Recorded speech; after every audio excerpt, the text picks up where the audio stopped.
Hello friends नमस्कार loser study को स्वागत करुच्ची। ओडिशा स्टाफ सिलेक्शन कमिशन तरफ नोटिफिकेशन आसी प्रिलिमिनरी एग्जाम पाई। तो पोस्ट कौन थिला देखि दियंतु। पोस्ट थिला देखंतु हमरो जूनियर एनफोर्समेंट ऑफिसर आ जूनियर अकाउंटेंट 2023 रो वैकेंसी थिला हला क्लियर हे गेले। तो हमरो रिटन एग्जाम पाई नोटिफिकेशन आसी जूनियर एनफोर्समेंट ऑफिसर और जूनियर अकाउंटेंट 2023 रो वैकेंसी थिला हला।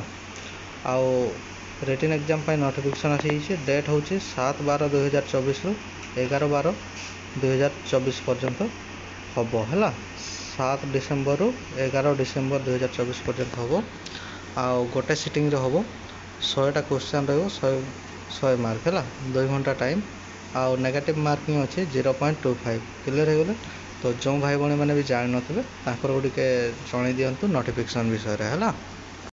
आउ हमर एडमिट कार्ड केबे आसबो समस्तकर डाउट रहते सर हमर रिटन एग्जाम पाइन तो नोटिस आसगला किंतु एडमिट कार्ड केबे आसबो। एडमिट कार्ड हमर 2 डिसेंबर 2024 रु आसी जीवो साइट रे।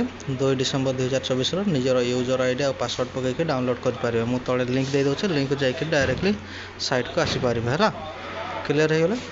तो जो भाई भाई मैंने भी जान ना ताकर टिके जणै दियंतु। मु तळे लिंक दे दोछे लिंक रे जाई के डायरेक्टली साइट को आसी पारिबे हला क्लियर हे गेले।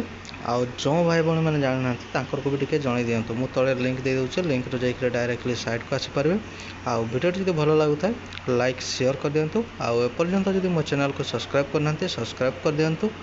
जॉब रिलेटेड जो भी नोटिफिकेशन आसबो मु मो चैनल माध्यम आपन को जणैबी। तळे भी लिंक दे दोछे लिंक रो भी जाई के डायरेक्टली साइट को आसी पारिबे। आउ जो भाई भाई मैंने जान ना ताकर को भी टिके नोटिफिकेशन विषय रे जणै दियंतु हला क्लियर हे गेले। धन्यवाद।